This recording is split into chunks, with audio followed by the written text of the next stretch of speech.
Muy buenas noches, jóvenes. Saludos a todos los jóvenes adultos de la Red Action y un saludo también muy especial a todos los jóvenes que nos visitan por primera vez, aquellos que han sido invitados y están con nosotros por primera vez. Un saludo muy especial para ustedes. Le damos gracias a Dios por la oportunidad que nos regala de estar juntos un sábado más aquí en nuestra reunión de acción de jóvenes adultos. Entonces, jóvenes, seguimos con nuestra serie afirmando los fundamentos de nuestra fe, fundamentos que se encuentran en la carta del apóstol Pablo a los colosenses. Y el día de hoy estudiaremos el fundamento sobre la familia, la primera parte. Ahora, uno de los grandes males de nuestra sociedad hoy en estos tiempos es que a las personas les cuesta relacionarse, desde los niños hasta los matrimonios. No sabemos relacionarnos entre las personas. ¿Y sabes por qué, joven? Un comentarista lo dijo en pocas palabras: ausencia de moral. Ahora, pastor, ¿qué significa ausencia de moral? Significa que el hombre separado de Dios no tiene patrones morales ni éticos con los cuales regular su conducta. Ahora, nuestra sociedad vive una vida inmoral y sin patrones morales, porque fuera de Dios no existen normas morales absolutas. Fuera de Dios no existe. La Biblia dice, sexo fuera del matrimonio está mal, es pecado.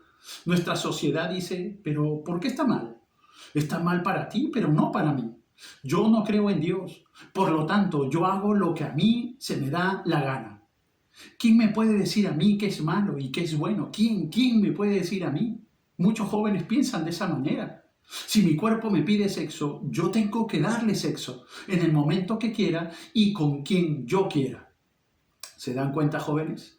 Todo es relativo y toda nuestra ética está condicionada a nuestras circunstancias, cómo nos comportamos de acuerdo al tiempo, de acuerdo al momento, o de acuerdo también a las necesidades.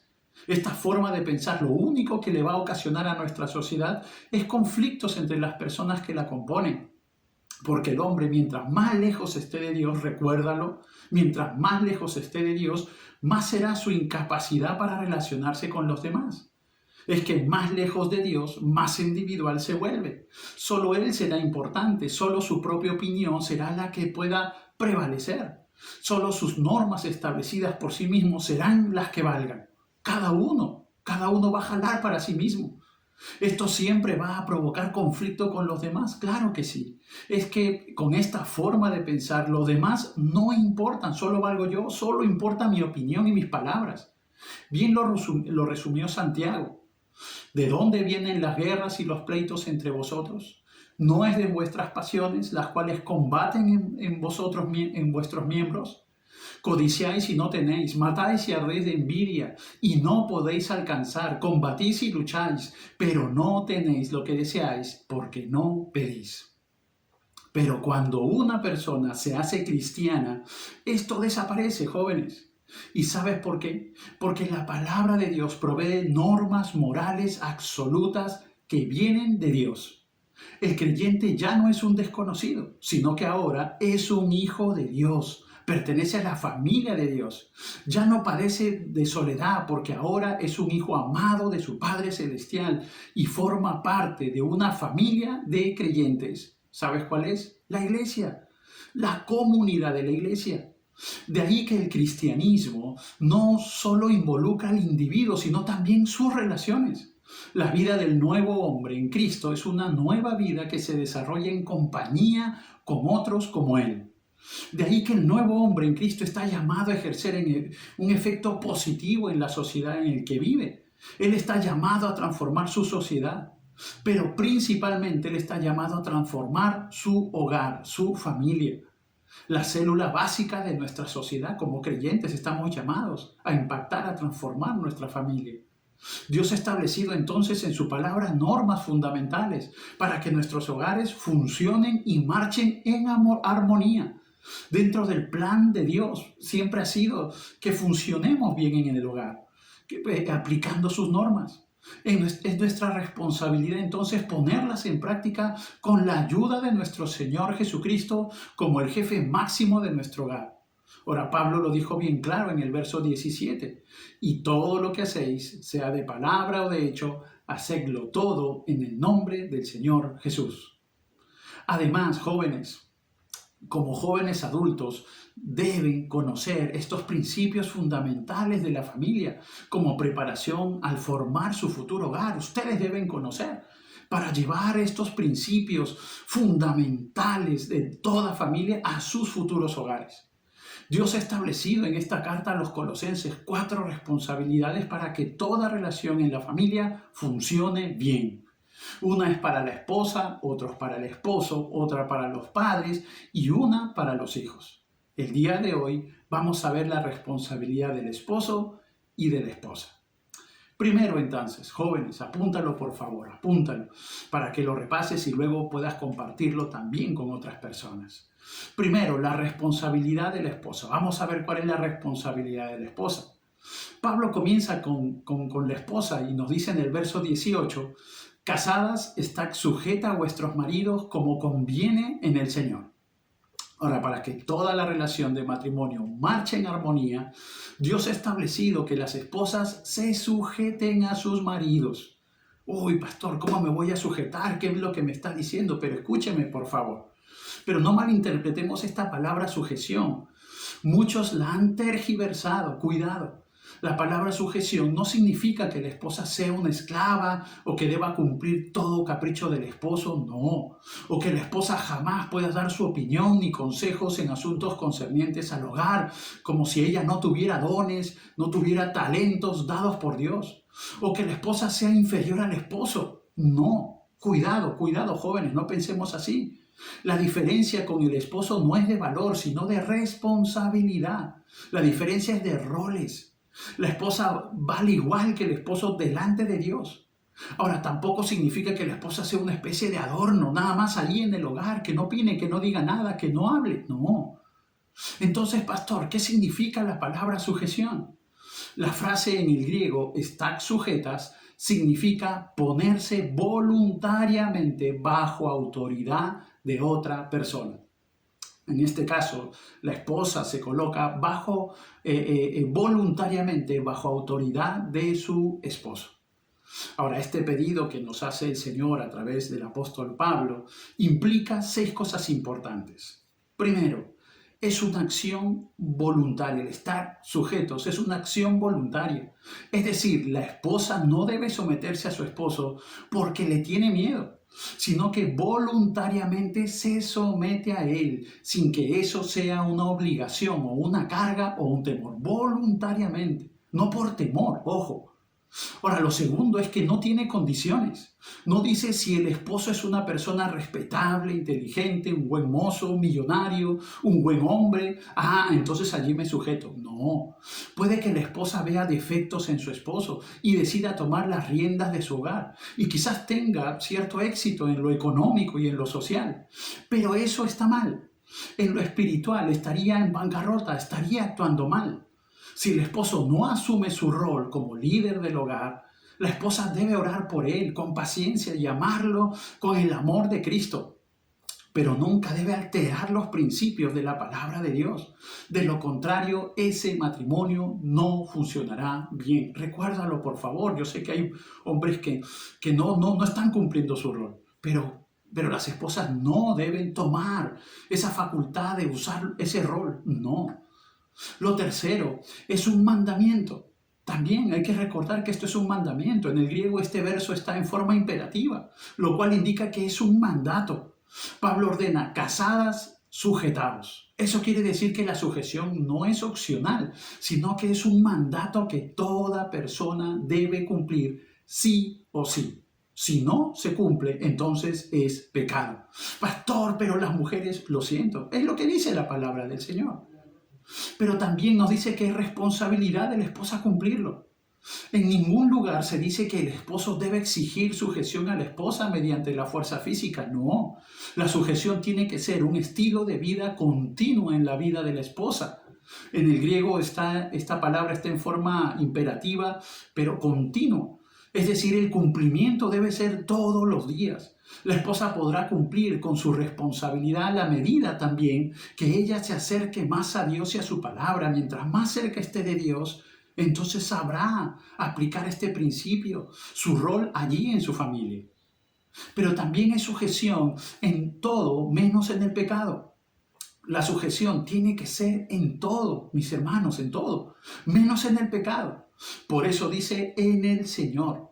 El marco en el cual se da este mandato es en el marco cristiano. No olvidemos que el jefe máximo del hogar creyente es Jesucristo. Todo tiene que estar enmarcado dentro de su voluntad. Solo la esposa no se debe sujetar al esposo cuando la esposa se le exige hacer algo que va en contra de la palabra de Dios, es decir, pecado. Si algo el esposo quiere exigirle que haga en contra de la palabra, la esposa le dice no, porque esto es un pecado, esto es una afrenta delante de Dios y no, esto no lo voy a hacer. Pero también la sujeción tiene su razón. Pablo dice, casadas, estad sujetas a vuestros maridos como conviene en el Señor. Ahora, la razón para sujetarse, mira la razón, como conviene en el Señor, es decir, es lo correcto, porque así lo estableció Dios, así lo estableció Dios. Es una expresión de testimonio de que hacemos lo correcto delante de Dios.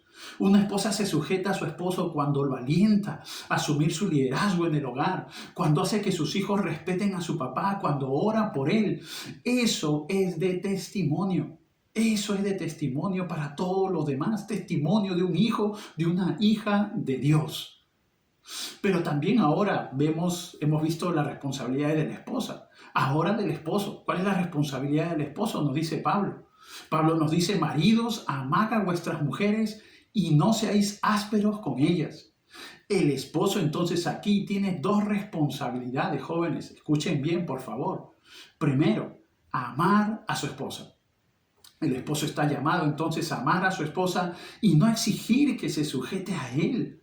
Eso debe surgir de forma natural en la esposa de acuerdo a su relación con Dios. Dios no quiere que los esposos ejerzan un liderazgo en el hogar de manera fría o sin afecto, como en el ejército, hoy anda a hacer esto, hoy anda a hacer lo otro. No, Dios quiere un liderazgo con amor. Esta responsabilidad de amar a la esposa, ojo, implica cuatro cosas. Primero, es un mandamiento. En el griego está en forma imperativa también esta palabra. Pablo dice, amad. Es un mandato. Y un mandato reclama siempre obediencia, sea lo que sientas, o sea que lo sientas o no lo sientas. El esposo tiene que amar a su esposa. Pareciera que solo fuera una obligación fría y fatal, pero no es así. Cuando el esposo ama como un compromiso firme y en obediencia, inmediatamente se activan los sentimientos y las emociones. El esposo no debe esperar sentir primero para amar, tiene que amar para luego sentir. El problema de muchas parejas en estos tiempos, en nuestra sociedad, es que esperan sentir el amor. Y cuando eso no sucede, se acaba el placer y la pasión, entonces terminan su relación matrimonial. Ya no te amo, porque ya no siento nada, dicen ellos. No, ellos aducen, no, ya el amor se acabó. Cuidado, el amor humano egoísta, limitado, puede terminar la emoción. Pero el amor de Dios que mora en nuestros corazones permanece para siempre. Y es con este amor que nosotros debemos amar a nuestra esposa, debemos fortalecer nuestro hogar. Pero también el amor debe ser continuo. Jóvenes, varones, escuchen, el amor debe ser continuo. En el griego está en tiempo presente esta palabra, lo cual indica que debemos amar siempre, todos los días, todas las horas, cada minuto, no solo cuando me siento bien, no, cada minuto. El amor que comienza ese día que el hombre le declara su amor a su pareja y que luego lo sella en un pacto en la ceremonia civil y religiosa, debe continuar a lo largo de toda la vida, en las buenas o en las malas, en enfermedad o salud, en riqueza o en pobreza. El amor del esposo hacia la esposa es un pacto para toda la vida, inquebrantable. Recuérdalo, debe ser ese amor para siempre.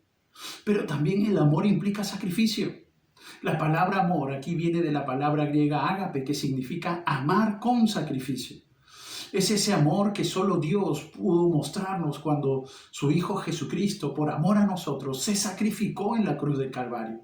Es un amor que da antes de recibir. Es un amor que sacrifica sus propios intereses por los intereses de la otra persona. Es un amor que busca el bien del otro, aunque nuestro bien no se cumpla. Es un amor desinteresado, no tiene interés en recibir algo a cambio. No, es un amor sacrificial, como el de Cristo Jesús, pensar en el bien. Amas y constantemente siempre a tu esposa.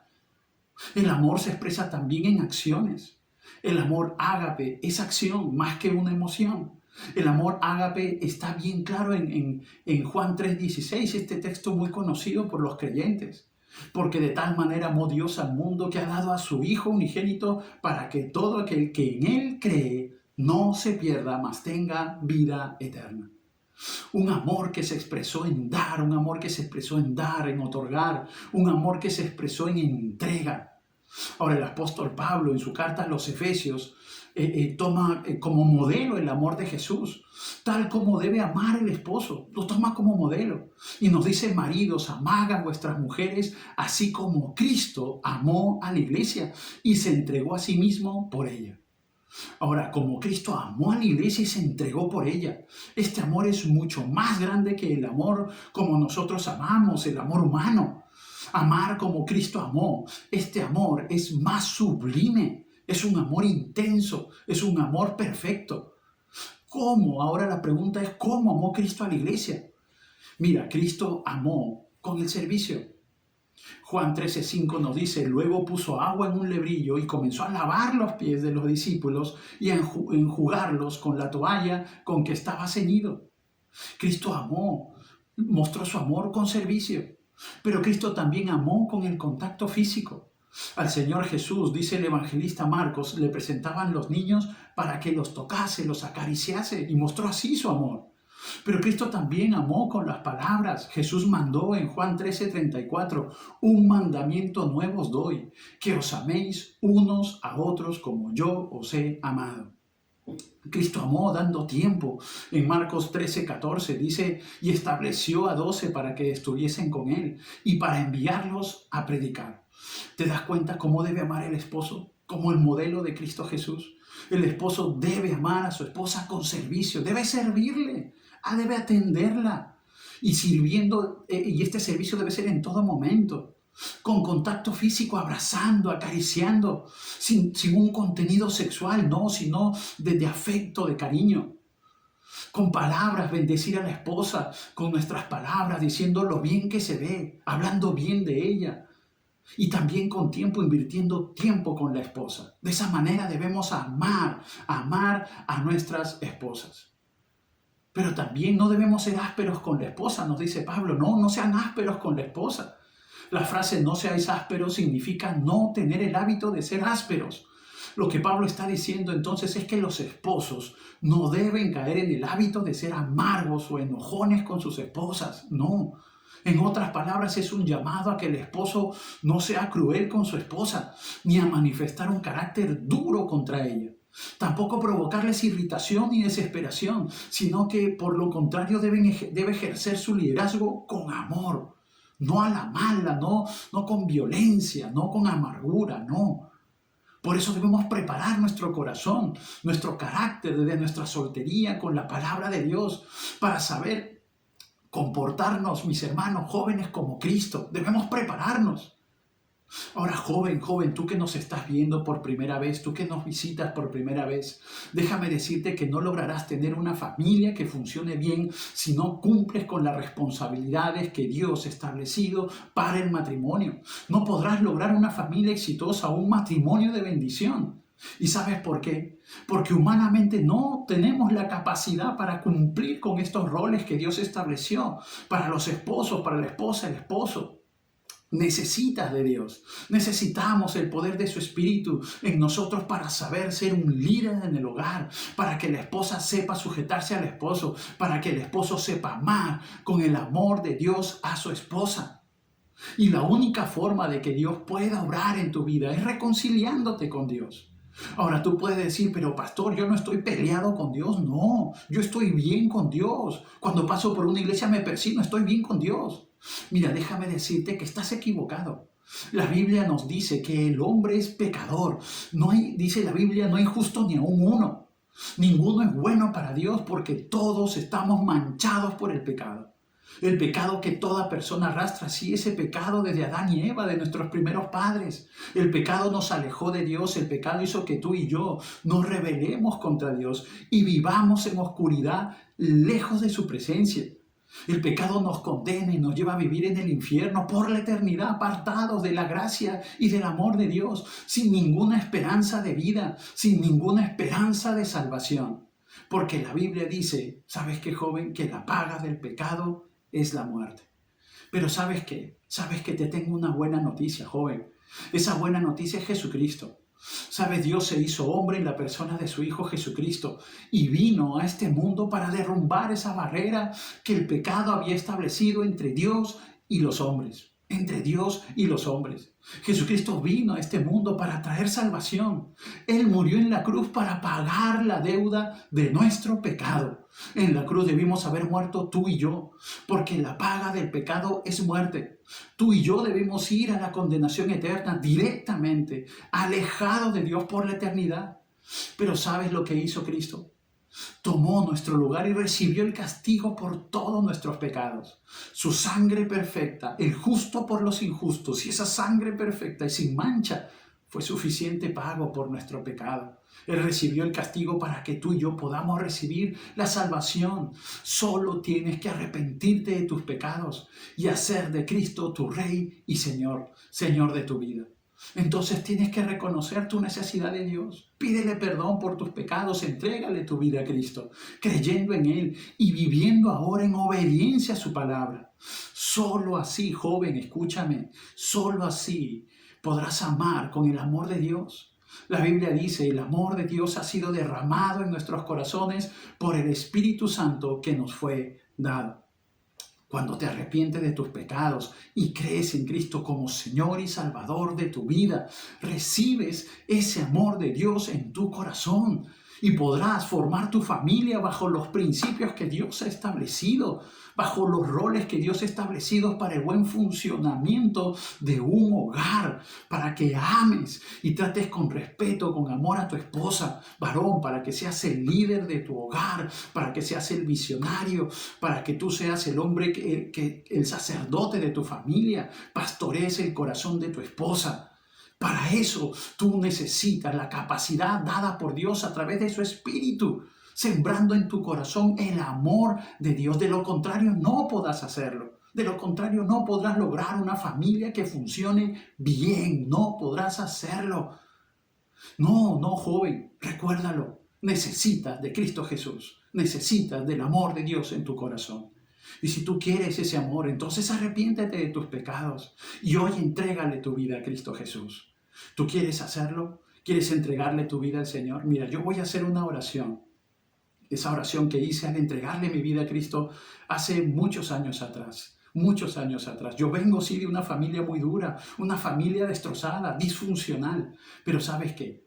Cuando Cristo llegó a mi vida, cuando Cristo trajo amor a mi corazón a través de su Santo Espíritu, pues me dio la capacidad para amar a mis hijos como yo no recibí ese amor, para amar a mi esposa como no lo vi de mis padres.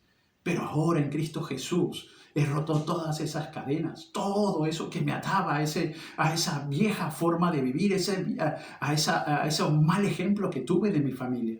Pero ahora en Cristo Jesús, aplicando los roles que Él estableció en su palabra, Dios me da la bendición de poder sacar adelante mi familia y amarnos unos a otros. Mi esposa, amo a mi esposa me ama y amamos a nuestros hijos y ellos también hacen lo mismo con nosotros. Joven, tú quieres arrepentirte de tus pecados y tener este amor. Entonces yo voy a orar, voy a hacer esta oración que hice varios años atrás cuando entregué mi vida a Cristo. Si tú quieres orar y entregarle tu vida a Cristo, entonces allí con tus propias palabras, ora al Señor y entrégale tu vida al Señor. Vamos a orar, vamos a orar. Señor, me arrepiento de mis pecados. Padre, he entendido el mensaje y no quiero vivir, Señor, haciendo daño a otra persona. Quiero formar una familia, Señor, un matrimonio, Señor, que pueda cumplir los roles que tú has establecido para el esposo y para la esposa. Quiero tener un matrimonio exitoso de bendición. Quiero tener una familia, un hogar, Señor, diferente a la cual yo tuve. Y necesito de tu capacidad, de tu amor, Señor. Necesito que tú siembres ese amor en nuestro corazón. Dios, perdona mis pecados. Te entrego mi vida, pongo mi vida en tus manos. Señor, quiero que tú seas mi Rey y mi Salvador. Señor, pongo mi vida, mi corazón en tus manos. Me arrepiento de todos mis pecados y ahora vivo para obedecer tu palabra. Gracias, Señor. Gracias. Joven, si tú has hecho esta oración, te felicito. Te felicito, joven. Si tú te has arrepentido de tus pecados, ahora eres parte de la familia de Dios. Parte de la familia de Dios. Si ha habido un arrepentimiento sincero, entonces ahora tú eres un hijo de Dios. Pero necesitas seguir creciendo. Necesitas seguir aprendiendo de la palabra del Señor. Entonces te invito a que participes en un curso. Se llama Mi Nueva Alianza con Dios. Es el ABC del cristianismo. Son las bases del cristianismo. Entonces te animo para que tú puedas conversar con aquella persona que te invitó y dile, quiero estudiar ese curso. Quiero estudiar las bases del cristianismo, quiero seguir aprendiendo más de Dios, quiero aprender y quiero comportarme como un hijo de Dios, como un buen creyente con todos estos principios bíblicos para mi vida. Prepárate. Si tú eres soltero, prepárate para que seas ese hombre preparado para el matrimonio y esa mujer preparada para el matrimonio también. Jóvenes, ustedes que son creyentes, necesitan seguir preparándose. Jóvenes, necesitan seguir madurando, crecer en su carácter, con estos principios en sus vidas. Aplíquenlos en su corazón, en su vida, para que cuando formen su hogar, puedan tener verdaderamente un hogar funcional, cumpliendo sus roles y con la bendición de Dios. Que Dios te bendiga. Que Dios te bendiga.